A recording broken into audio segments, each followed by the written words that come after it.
Bendizemos mesmo o teu santo nome, Senhor. Gratos somos a Ti por essa preciosa oportunidade. Verdade, Senhor.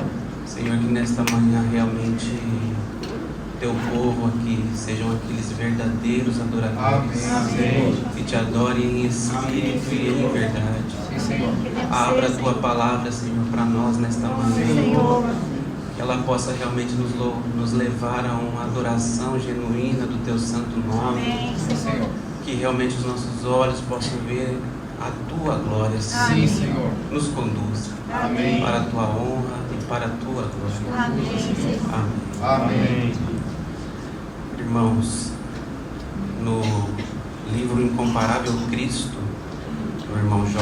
Oswald Sanders, ele conta ali bem no comecinho do livro que o pintor Leonardo da Vinci, ele se preparou com orações e meditação para pintar o seu afresco da Última Ceia.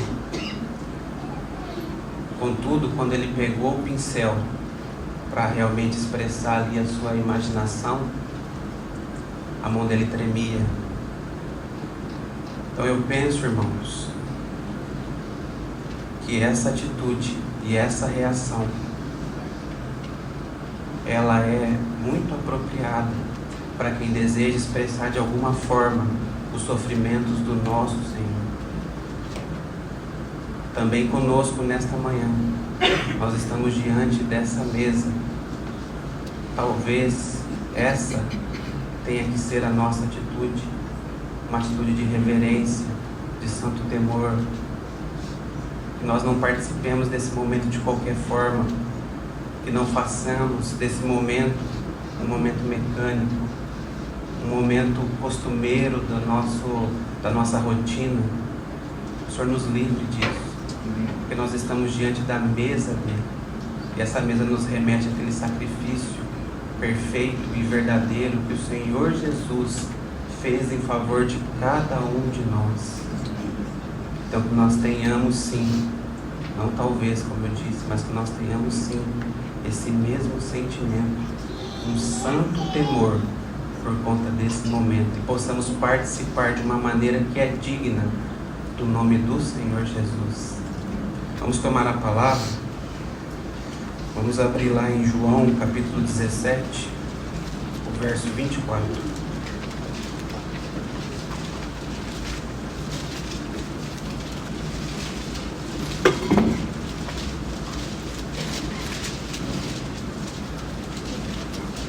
A palavra do Senhor, ela diz assim para nós. João 17, verso 24. Pai, aqueles que me deste, quero que onde eu estiver, também eles estejam comigo, para que vejam a minha glória que me deste, porque tu me amaste antes da fundação do mundo. Quero repetir a leitura. Pai, aqueles que me deste, quero que onde eu estiver, também eles estejam comigo. Eu queria dar uma ênfase nesse trecho, para que vejam a minha glória que me deste, porque tu me amaste antes da fundação do mundo. Nós conhecemos, irmãos, o contexto em que essas palavras que lemos foram proferidas. Aqui em João, no capítulo 17, nós temos aquela conhecida oração sacerdotal do nosso Senhor Jesus. Uma passagem linda e carregada de amor do Senhor pelos seus. Nós sabemos que na sequência aqui dessa passagem, o Senhor ele será preso e crucificado, o que torna essa oração do nosso Senhor um tanto quanto mais especial. Vejam, amados, que o Senhor Jesus ora aqui ao Pai, pedindo para que aqueles que Ele mesmo deu a Ele, para que eles possam estar com Ele onde Ele estiver, e assim possam ver a sua glória. A nossa ênfase nessa manhã, como eu disse, ele vai ser nesse trecho, que diz assim, para que vejam a minha glória. Joe Owen, comentando sobre esse trecho específico, ele compara esse trecho, esse versículo, com aquele sumo sacerdote do Antigo Testamento, que depois de feitos sacrifícios do dia da expiação, ele tomava um punhado de incenso, ia no lugar santo, depositava ali no fogo, para que ele pudesse então exalar o cheiro. E nós sabemos que a fumaça do incenso, ela representa as orações do povo de Deus.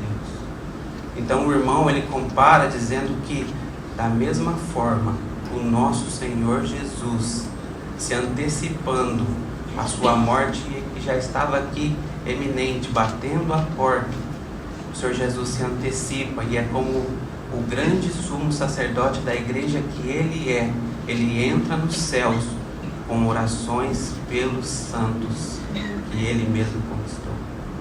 Essa é a comparação que o irmão faz.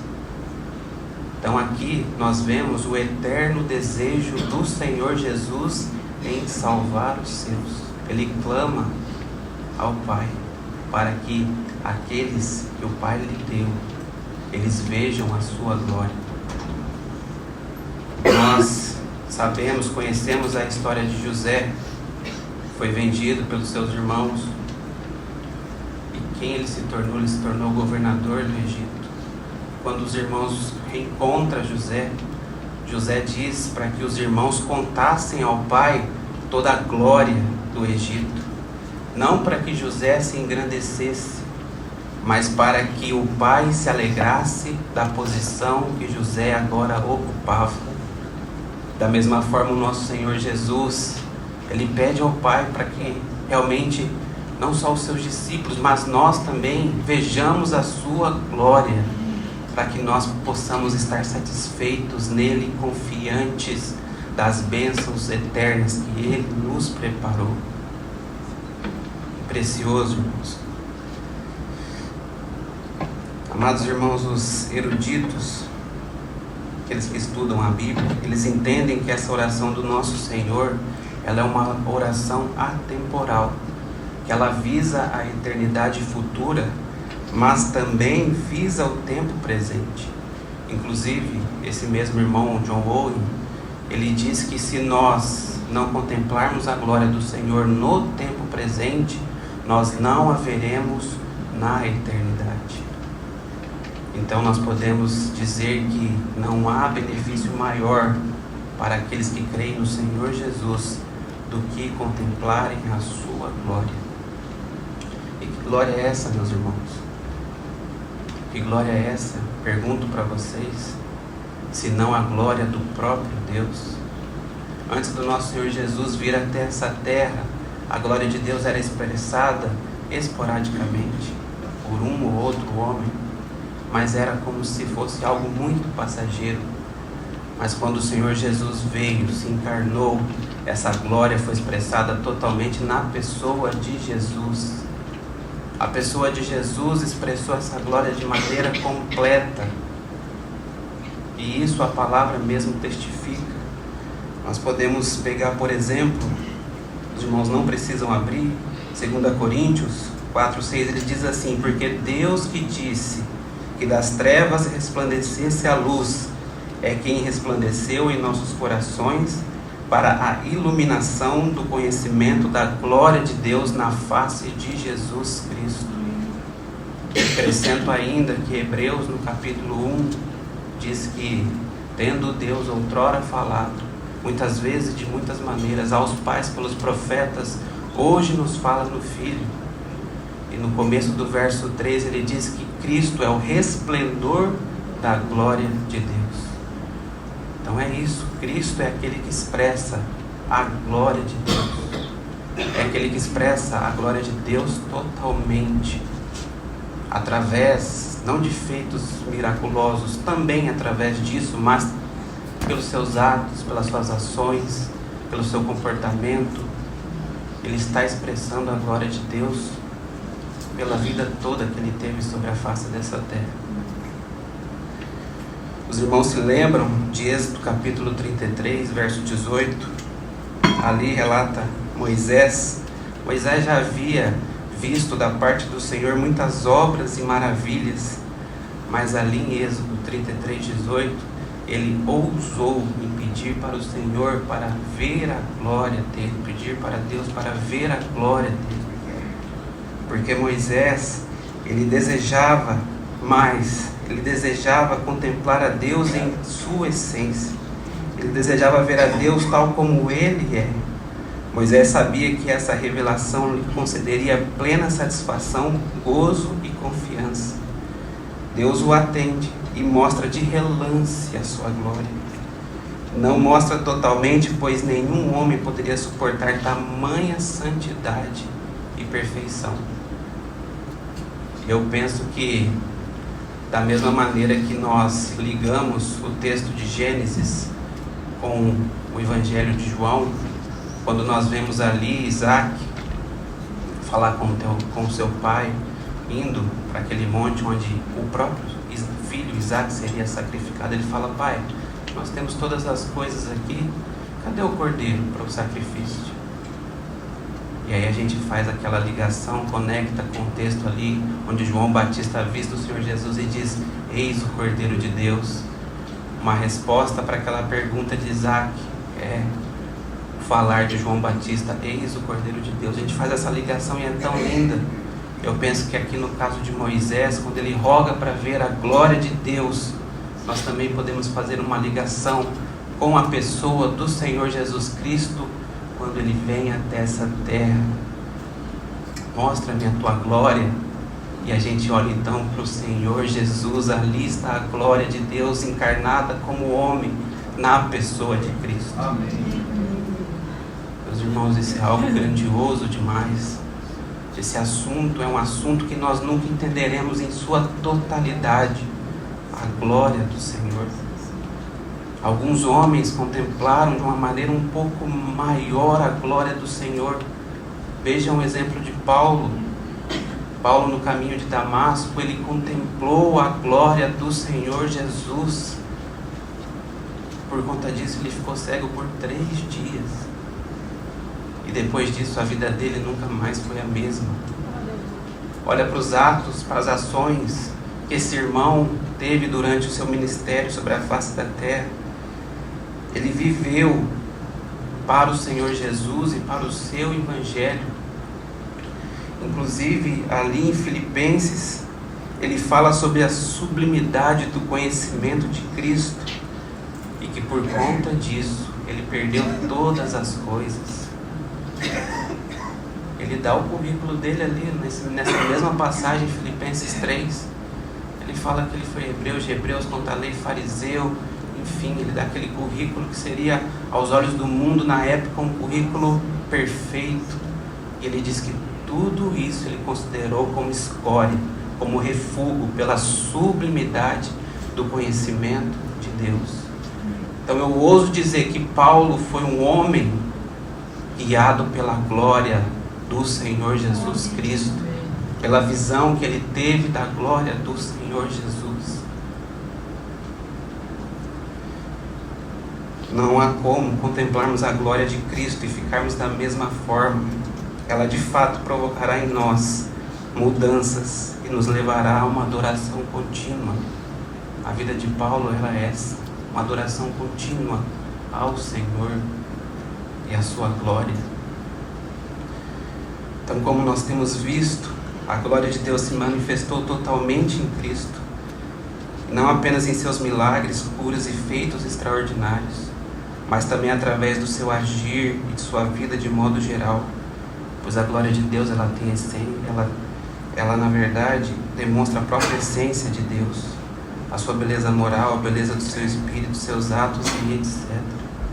O desejo do meu coração é realmente mostrar aqui para os irmãos, a partir de agora, alguns pontos que evidenciam essa glória de Cristo na sua obra, que é a glória de Deus. O primeiro ponto que eu queria destacar é a humilhação do nosso Senhor Jesus. Nós sabemos que o pecado ele colocou uma distância muito grande entre nós e Deus. E que toda a raça humana ela teria se perdido completamente e eternamente se não fosse encontrada a pessoa ideal para fazer a paz entre nós e Deus. Um mediador. Deus mesmo, o Pai, não poderia ser esse mediador. E na terra não havia homem algum que pudesse se colocar entre Deus e a raça humana. Foi aí então que, num ato do indizível, divino poder do Senhor Jesus, que Ele veio até essa terra e tomou sobre si um corpo humano tal como o nosso. Mas é bom dizer que o Senhor Jesus tomou um corpo humano tal como o nosso, porém sem pecado, como a Bíblia faz questão de frisar, porque Ele é perfeito. Então Ele tomou esse corpo humano, e a Bíblia fala que Ele se humilhou. Amados irmãos, pensem nisso. Pensem no Senhor da glória, aquele que criou todas as coisas, aquele que sustenta todas as coisas pelo poder da sua palavra, aquele que é soberano, Ele se tornando um como nós. Esse corpo onde Ele passou por dificuldades, sofreu, sentiu frio, chorou. O Senhor da glória, Ele deixou o seu trono e veio até essa terra, se fez semelhante a cada um de nós, com esse corpo nosso, que a cada dia parece que vai perecendo um pouquinho mais. Ele se colocou aqui no nosso lugar, Ele se fez semelhante a nós, Ele se humilhou. Amados, quando a gente pensa nisso, isso traz realmente uma alegria ao nosso coração. Que gloriosa foi, se assim nós podemos dizer, essa humilhação do Senhor.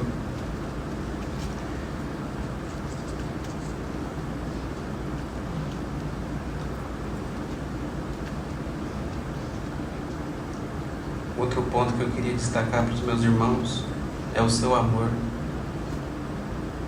A humilhação do Senhor. E agora eu queria destacar o seu amor. A porção mais brilhante da glória de Cristo é o seu amor. Não há nenhum terror nele. Esse amor, ele é atraente e nos traz refrigério. Considere, irmãos, que grandioso amor moveu o coração do nosso Senhor. Ele nos amou a ponto de, como eu disse anteriormente, se humilhar e vir até essa terra para nos salvar. A razão principal de Cristo ter se tornado esse mediador entre nós e Deus é o amor do Pai e o amor do Filho consecutivamente. Esse amor com que Cristo nos amou é aquele amor que Ele teve por nós, sendo nós ainda pecadores. É um amor que foi até as últimas circunstâncias. O seu desejo e prazer de assumir a natureza humana não foi diminuído por causa do conhecimento das dificuldades que Ele iria enfrentar. Ele sabia das dificuldades que Ele iria enfrentar. Ele sabia que a sua alma ficaria profundamente triste até a morte. Mas o amor dele o moveu. Dizem os irmãos que estudam um pouco mais a palavra, que o Senhor Jesus, ele podia ter sido exaltado aos céus, lá no monte da transfiguração. Ali o Pai já tinha aprovado a vida dele, a obra dele até então. Então ele podia ter sido exaltado dos céus ali mesmo, mas ele não fez. Ele desceu do monte e caminhou resoluto para Jerusalém. O propósito dele era chegar naquele monte, no Calvário, no Gólgota, para que ali ele pudesse efetuar um sacrifício, demonstrar o seu amor por cada um de nós. Amados, eu não sei vocês, mas quando eu penso nisso, meu coração ele se enche de alegria, porque esse amor do nosso Senhor, ele é grandioso demais. Podemos tocar a glória de Deus nesse amor? Eu penso que sim. Na humilhação do Senhor, eu penso que sim. O terceiro ponto que eu queria trazer para os meus irmãos é a obediência do Senhor. Essa Esses 3 pontos, eles evidenciam a glória do Senhor na sua obra, e tem muito mais. Tem muito mais. Só esses 3 já são suficientes. Havia ali uma glória invisível em tudo o que Cristo fez e sofreu na terra. Essa glória invisível chama-se obediência. Cristo livremente escolheu obedecer. Ele mesmo disse: eu vim para fazer a tua vontade, ó Deus. Quando a gente olha para a palavra, a gente vê aquele texto lá de João, no capítulo 4, quando ele tem aquele encontro com a mulher samaritana. Logo depois os seus discípulos chegam, falam ali alguma coisa sobre fome, e o Senhor diz para eles assim: uma comida eu tenho para comer, que é fazer a vontade daquele que me enviou. Obediência. O que era primordial para o nosso Senhor era cumprir a vontade daquele que o enviou. Cristo cumpriu toda a lei, nada ele deixou para trás. Não estando obrigado a cumprir a lei por conta de quem ele era, mas ele cumpriu toda a lei. E algo que eu acho também belíssimo é o nosso Senhor ter sido batizado, para se identificar com cada um de nós, naquele batismo de João. Ele não tinha necessidade de ser batizado, porque ele não tinha pecado algum. Aquele batismo era um batismo do arrependimento. Mas ele diz para João que era necessário cumprir toda a justiça. Que deixasse daquela forma, porque era necessário cumprir toda a justiça. Meus irmãos, ele foi obediente até a morte, e morte de cruz. Quando você olha isso, consegue contemplar a glória de Deus nesse ato, nessa obediência que o levou à cruz, levou a sofrer. Inclusive, eu quero ler para os irmãos aqui um trecho de um livro. Diz assim: considerem a glória da obediência de Cristo demonstrada naquilo que ele sofreu. Ninguém jamais pôde medir a profundidade dos sofrimentos de Cristo. Podemos olhar para ele sob o peso da ira de Deus, em sua agonia e suor de sangue, nos seus fortes gritos e lágrimas. Podemos olhar para ele orando, sangrando, morrendo, fazendo a sua alma como oblação pelo pecado. E não resta outra atitude a não ser dizer: ó profundidade das riquezas, tanto da sabedoria como do conhecimento de Deus. Quão insondáveis são os seus juízos e quão inescrutáveis os seus caminhos. Que gloriosa obediência, meus irmãos. Então veja esses 3 exemplos que eu trouxe, simples, singelos, mas que já demonstram a glória de Deus através dos atos, ações da vida do Senhor Jesus. E se os nossos olhos forem abertos para contemplar esses simples atos, nós já ficaríamos de joelho diante dele e o agradeceríamos, porque foi um ato do seu amor, da sua obediência. Ele se humilhou, ele se fez semelhante a cada um de nós, para que pudesse nos resgatar do império das trevas, daquele caminho que trilhávamos para a perdição eterna. O nosso Senhor, ele é maravilhoso, misericordioso, bondoso, cheio de graça, cheio de glória. Então a oração do nosso Senhor foi para que os seus vissem a sua glória. E o apóstolo João, no começo do seu evangelho, como se fosse uma resposta a essa oração do nosso Senhor Jesus, os irmãos conhecem bem o texto, nem precisam abrir também.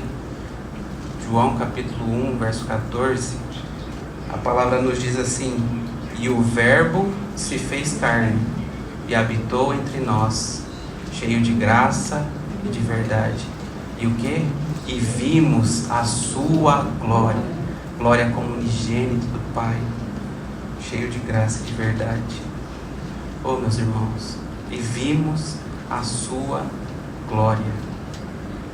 Quando você pega os escritos desse irmão, ele diz que falava daquilo que os olhos dele tinham contemplado, falava do amor, da graça, da misericórdia desse Senhor maravilhoso. Olhe para a vida desse apóstolo também, que testemunho belíssimo de alguém que contemplou a glória do Senhor.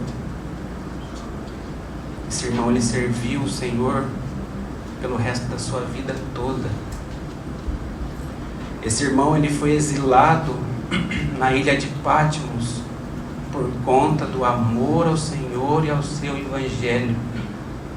Conta a história que esse irmão, no final da sua vida, já bem avançado em idade, ele ia carregado para os cultos, para as reuniões. Por que isso? Às vezes a gente tem preguiça, tem alguma coisa, alguma desculpa para não participar das reuniões do povo de Deus. E esse irmão, ele ia carregado. Se isso não é um exemplo de alguém que contemplou a glória de Deus, de alguém que viu a glória de Deus, eu nem estou falando da visão que ele teve lá em Patmos. Eu estou falando da vida que ele teve junto com o Senhor Jesus, do seu relacionamento. Esse irmão, ele viu a glória de Deus. Então ele pôde viver para a honra e glória do Senhor, por conta da visão da glória de Deus em Cristo, a glória de Cristo. E aí vocês podem se perguntar, podem estar se falando aí, não, mas está dando exemplo só de irmãos que tiveram alguma experiência sobrenatural com o Senhor. Paulo, João, Moisés. A gente pode pegar irmãos mais recentes. Não sabe exatamente a história, mas temos vários irmãos ainda no nosso meio, que vivem uma vida para o Senhor. Por quê? Porque viram a glória do Senhor através da obra de Cristo. Cristo veio demonstrar totalmente a sua glória, a glória do Pai. Para encerrar, eu queria que os irmãos abrissem João capítulo 12, verso 28.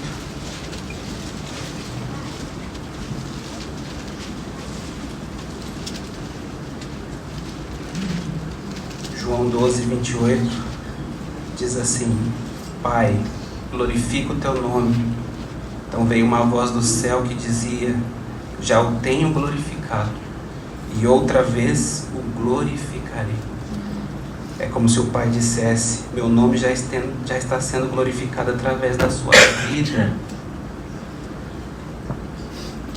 e obra, e ainda será glorificado, indicando a cruz, a ressurreição e a exaltação do nosso Senhor Jesus. Pai, glorifica o teu nome, ele já está sendo glorificado na sua vida. E ainda será glorificado na cruz, na ressurreição e na exaltação.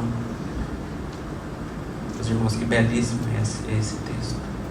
O Senhor Jesus glorificou totalmente o nome do Pai, viveu uma vida de glória, uma vida de obediência, se humilhou, nos amou.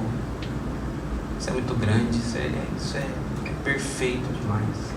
Nossa mente natural não consegue compreender em sua totalidade essa obra grandiosa que o Senhor fez em nosso favor. Inclusive, essa questão da glória, ela é ainda um pouco obscura para nós, porque por conta da nossa situação terrena, por conta de que o pecado fez em nós, ainda não vemos essa glória de uma maneira nítida. É como se tivesse um muro entre nós e a glória de Cristo, e que nesse muro tivesse ali alguns buracos, aonde a gente pudesse por algum tempo contemplar a glória do Senhor. Ainda vejo como por espelho, disse o apóstolo Paulo. Nós temos visto a glória do Senhor dessa forma, contemplando através desses buracos no muro, e isso já nos traz um refrigério e um descanso tão grande na palavra do Senhor, em quem o Senhor é.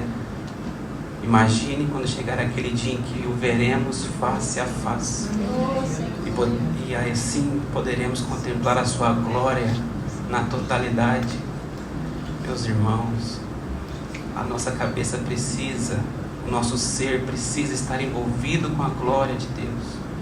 Que nessa manhã nós possamos encontrar uma brecha nesse muro e possamos olhar para a glória de Cristo na sua obra e assim possamos glorificá-lo, bendizê-lo e exaltá-lo. Quando você pega Isaías lá no capítulo 6, Isaías teve ali uma visão.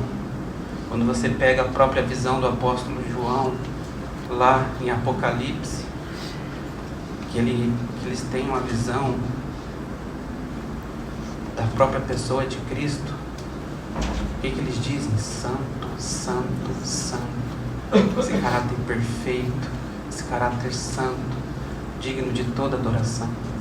Que nessa manhã nós possamos realmente ter os nossos olhos abertos, possamos contemplar a glória do Senhor, mesmo que através desse buraquinho no muro, e anelemos para estar com Ele eternamente e podermos assim contemplarmos a sua glória em toda a sua totalidade.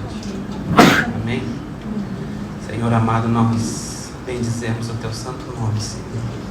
Somos gratos a Ti, porque o Senhor nos revelou a sua glória. Podemos tocar a sua glória na sua obra, quem Tu és, na Tua pessoa.